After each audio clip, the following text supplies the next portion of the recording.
a este espacio con el doctor Hugo Vera. Hola,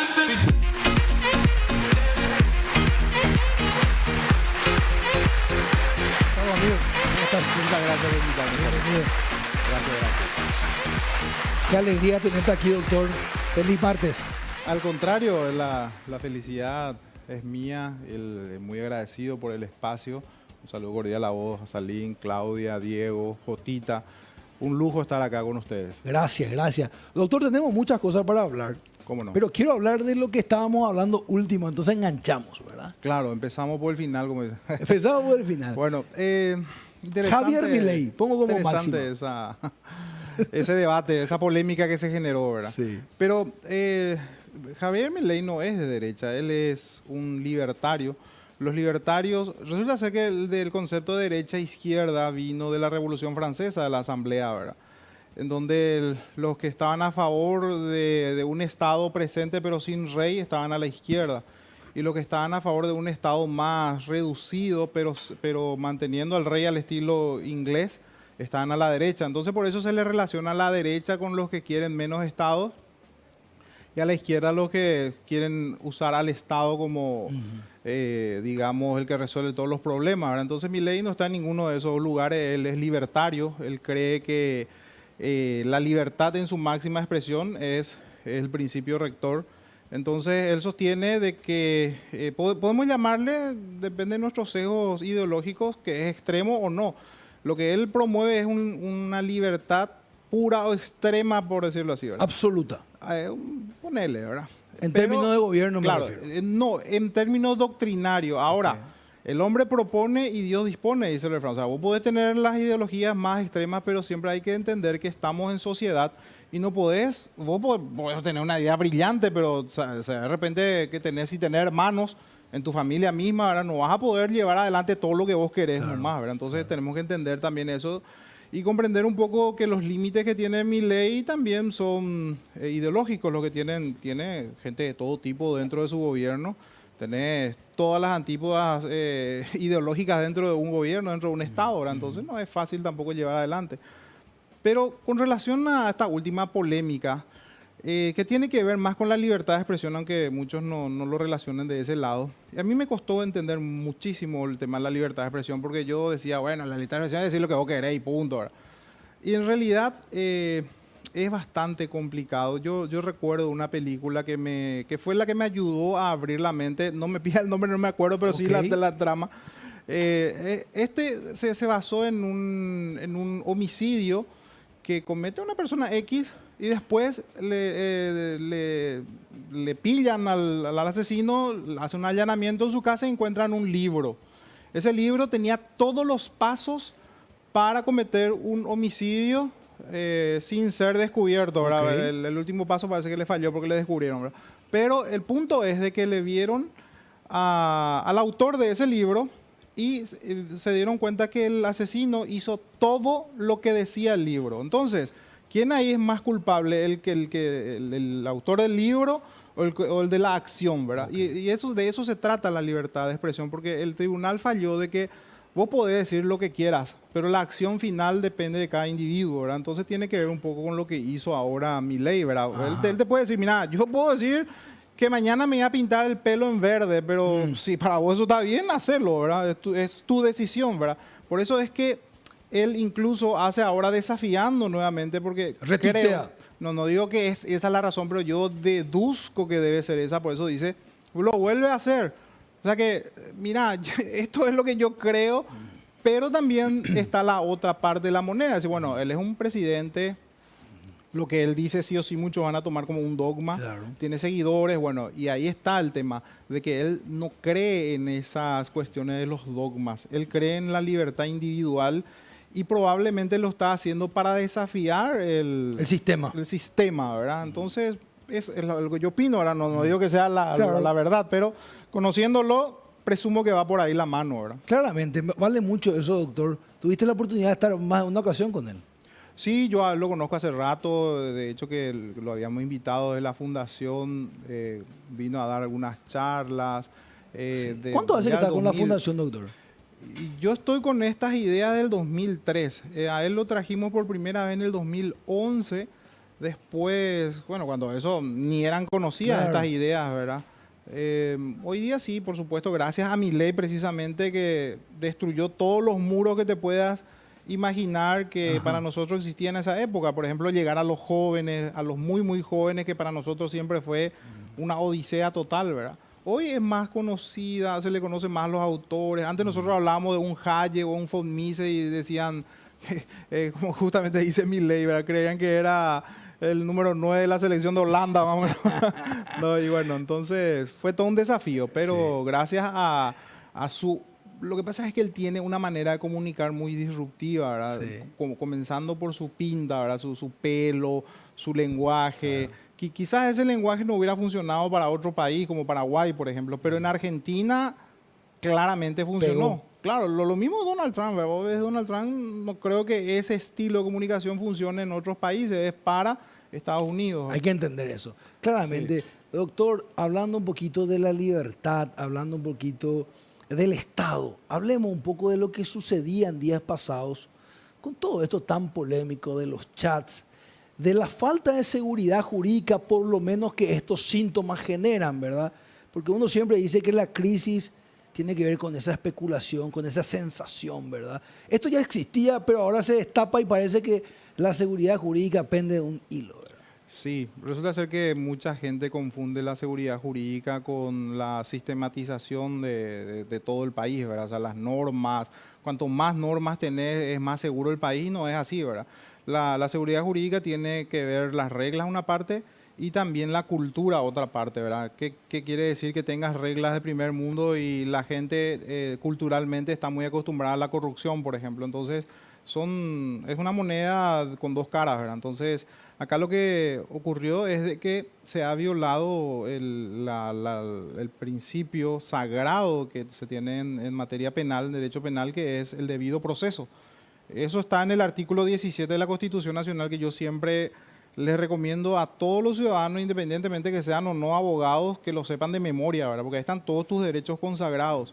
Y una de ellas dice que nadie te puede imponer pruebas en violación al debido proceso, así vos seas culpable, seas el criminal más sanguinario, no se te puede imponer pruebas en violación a un proceso. Entonces, lo que pasó ahora es que este juez que todo el mundo está hablando, de Omar Legal, él violó el debido proceso y muchos incluso lo alaban diciendo que el mal mayor era destapar la olla y él sacrificó una prueba, un proceso sacrificó para que se devele los chats. Son una barbaridad, ¿verdad? De sostener eso luego ya es Doctor, criminal. lo que pasa que eso, lo que nosotros tenemos que tener en cuenta es que en realidad ahora a lo mejor sirvió para exponer algo, pero a futuro puede dañar a alguna persona inocente quizás, romper la cadena de la evidencia, ¿verdad? Por eso me imagino que existe el derecho procesal para poder salvaguardar también los derechos de todos en general, no de una persona en particular. Pero En y el un ojo. fiscal, ¿verdad? Cuando ve, o sea, no, la verdad es que en realidad él es juez de garantías, ¿verdad? Pero mucho lo que dicen es que él está como en un modo fiscal. Ve algo y como que ya... Inquisitivo. Claro, entonces eso es un poquitito lo que le jugó en contra, ¿verdad? No sé, si uno ve algo, no tiene que denunciarlo. El camino habría sido esperar y ahí recién hacer una denuncia. ¿Cómo sí, hubiera es que, sido a lo ver, correcto? Sí, podemos, pensando bien, podemos darle el beneficio de la duda de que le traicionó su cheat inquisitivo de fiscal, ¿verdad? Quería denunciar todo. Yo más bien creo otra cosa, ¿verdad? Pero Claro, bueno, pero cada igual uno nos sirve tiene- para la cuestión de la Sí, evidencia y lo que se pero tiene que hacer, en el ¿verdad? ojo le diste en el sentido de que nosotros tenemos un modelo republicano, eso es lo que tenemos que entender. El modelo republicano se basa en el gobierno de las normas, no de los hombres. Entonces, si vos tenés las normas, vos no podés hacer lo que querés. Entonces, vamos a un sistema platónico en donde los intelectuales gobernaban y los intelectuales decían qué se come y qué no se come de acuerdo a sus antojos. Y así no funciona un sistema republicano. Un sistema republicano funciona en base a las normas estrictamente elaboradas previamente a una conducta. Entonces, si ya están las normas, si ya está un proceso, entonces un juez no puede agarrar y hacer lo que se le canta la gana, ¿verdad? Es un irresponsable. Menos un juez. Menos Exacto, un ¿verdad? juez de garantía, o sea, con el agravante que los jueces de garantía están para cuidar un proceso, para cuidar la prueba, para cuidar que el proceso no salga del carril. Y es quien hace, es el que saca del carril todo esto. Para mí es algo para escribir un libro, sinceramente. Es una barbaridad lo que hizo este juez. Diego Martínez, Doctor, el Zócalo decía, ¿cómo capitaliza todo esto de lo que estamos hablando, pero principalmente lo de los chats de Lalo Gómez, la oposición, ya sea dentro del Partido Colorado o fuera de la ANR? Y te cito porque este fundamento a la pregunta, doctor. Yo no veo manifestación, o si la hay, es muy pequeña, para que llegue al nivel de estallido social de la gente, molesta tomando la plaza frente al Panteón de los Héroes, el Congreso Nacional y otros puntos importantes. Yo no veo una movilización de la gente y te pregunto, ya sea como una cuestión genuina de los manifestantes o de los eventuales líderes de la oposición, todo este hecho, ¿cómo lo capitaliza la oposición dentro de la ANR e incluso fuera de ella? Mira, la pregunta misma, ¿verdad? Tiene que ver justamente con lo peligroso que se puede volver esto, ¿verdad? Yo recuerdo un profesor de Derecho Procesal Penal justamente nos hablaba siempre de un señor de apellido Carrara, un doctrinario del derecho penal. Decía, cuando la política entra por la puerta, la justicia salta por la ventana. Nosotros estamos politizando una cuestión jurídica. Eso es tremendamente peligroso porque es así como decís, Diego. O sea, la oposición esto puede usar como un garrote, puede servir para un estallido social, pero ¿quién te garantiza? Por eso en un proceso se establecen las normas de la pericia, por ejemplo, para que todas las partes estén involucradas y que no se filtre, por ejemplo, lo que le pasó a Oviedo Mato, que no, el ex senador Oviedo Mato, no es santo de mi devoción, puede gustarte o no, ¿verdad? Pero hablamos estrictamente del proceso. A él lo llevan a un juicio político porque se filtró un audio después de que se le echó 2 años después, la pericia determinó de que ese audio fue retocado, ¿verdad?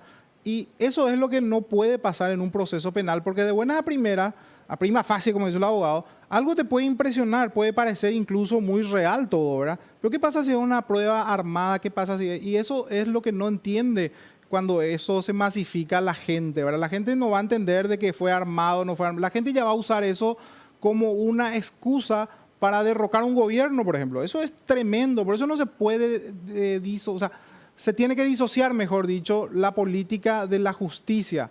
Antes, cuando estaba politizado, por ejemplo, la condena a Jesucristo, era un modelo político en donde sencillamente él se las usaba al pueblo y el pueblo, condénelo, crucifíquelo y no tiene ni idea de lo que está pasando, ¿verdad? Entonces es muy peligroso eso, Dios, ni siquiera plantear la situación que se use algo jurídico para que la gente salga a las calles porque no sabe lo que pasa en un proceso judicial. Doctor, entonces tampoco la misma oposición. A ver, Partido Liberal, por ahí, Encuentro Nacional.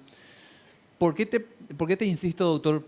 Porque no estoy viendo ninguna figura importante de la oposición cuyo nombre o rostro aparezcan en las redes sociales o los medios de comunicación como la bandera para luchar contra este momento de los chats y que la gente se vuelque en redes sociales y se vuelva viral la situación y vayan a la plaza. Siento como un vacío en ese aspecto, en la calle y en las redes, sobre lo que impactó más que por las tapas de los diarios que tienen también sus intereses políticos y económicos.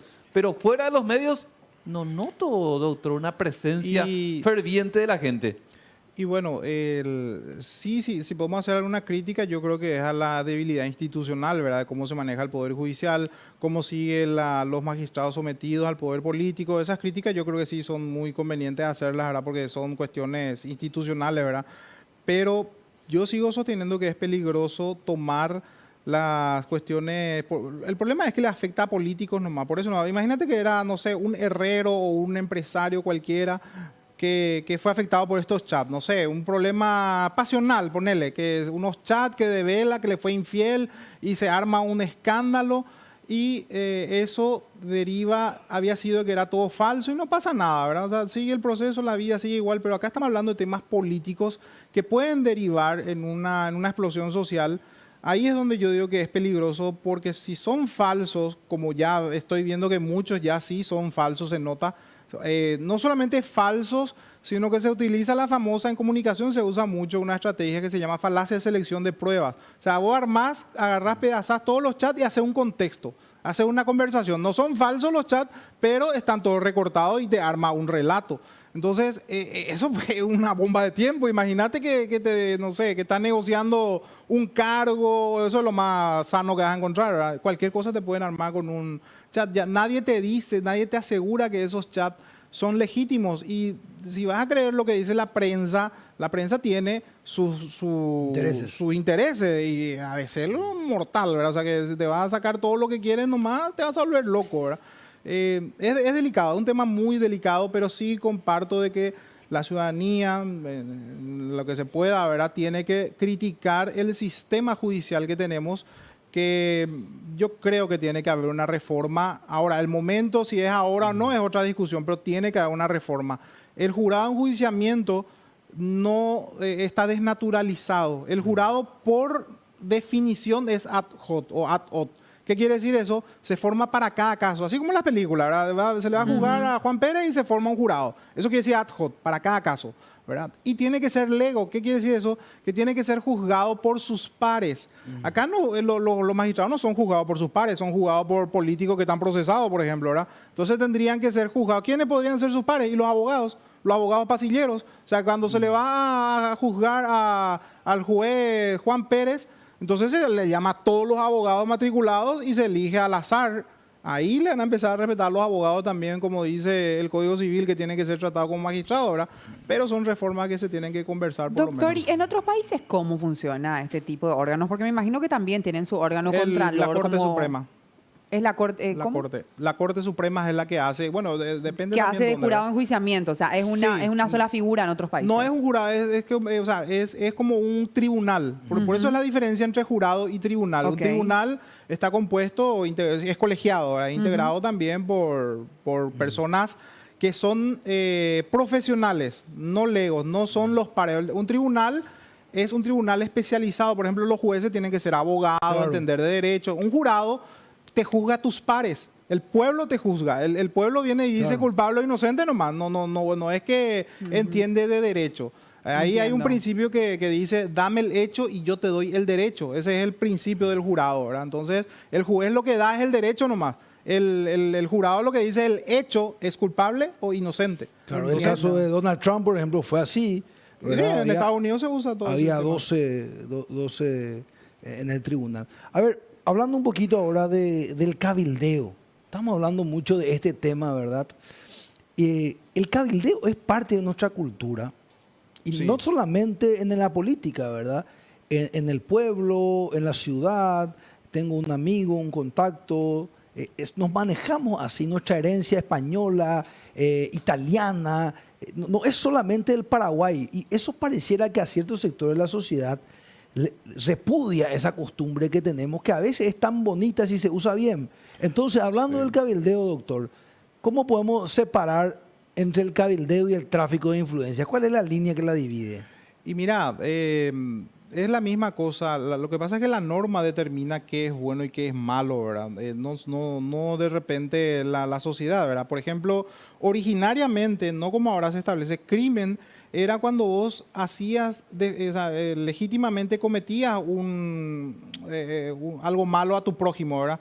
Después vino el concepto de delito. Delito es la definición de la ley. Por ejemplo, la prostitución. La prostitución están de acuerdo ambas partes, nadie se daña ahí, pero el Estado dice que eso está mal. Entonces, es lo que ocurre cuando el Estado define las conductas, ¿verdad? Por ejemplo, el contrabando. El contrabando, que es para el derecho para el comercio internacional, el comercio entre personas que están en diferentes países, ¿verdad? Pero el Estado dice, yo también quiero un pedazo. Entonces, si vos no me avisas, eso es delito, ¿verdad? Entonces, el Estado te define. Ahora, en este caso, el cabildeo, como le decís, acá está, ni siquiera está mal, o sea, ni siquiera el Estado te dice que está mal. Hay algunas normas que le califican como tráfico de influencia, ¿verdad? En Estados Unidos eso se llama cabildeo, ¿verdad? Por la ley. Entonces, nuestra ley tenemos que cambiar, pero hay un problema también con eso. La ley es fruto de la costumbre. Si en nuestra costumbre hacer cabildeo está mal, no vas a solucionar con la ley. Necesitas un trabajo cultural muy amplio para sacarle de la mente a las personas de que si fulano se fue a hacer lobby en el Senado para conseguir un cargo, para conseguir, como el caso que le destrozaron a este diputado que no recuerdo, que Penner, que él estuvo haciendo cabildeo para conseguir agua para el Chaco. O sea, estamos hablando de agua para gente que no tenía agua. Le destrozaron. Y para mí eso está genial que haga ese cabildeo, ¿verdad? Pero para allá, tráfico de influencia, que esto. Entonces, depende del punto de vista. Entonces, se relativiza todo y las normas no son claras, ¿verdad? Para mí tendría que ser un poco más específica cuando habla de tráfico de influencia porque está muy así, muy difuso eso. Lastimosamente tenemos que cerrar, doctor, porque tenemos que hablar de un tema específico, pero me gusta hablar contigo porque sos la primera persona con la que hablo de este tema. Hablé con políticos, abogados en esta misma silla y nadie metió en la ecuación la variable cultural.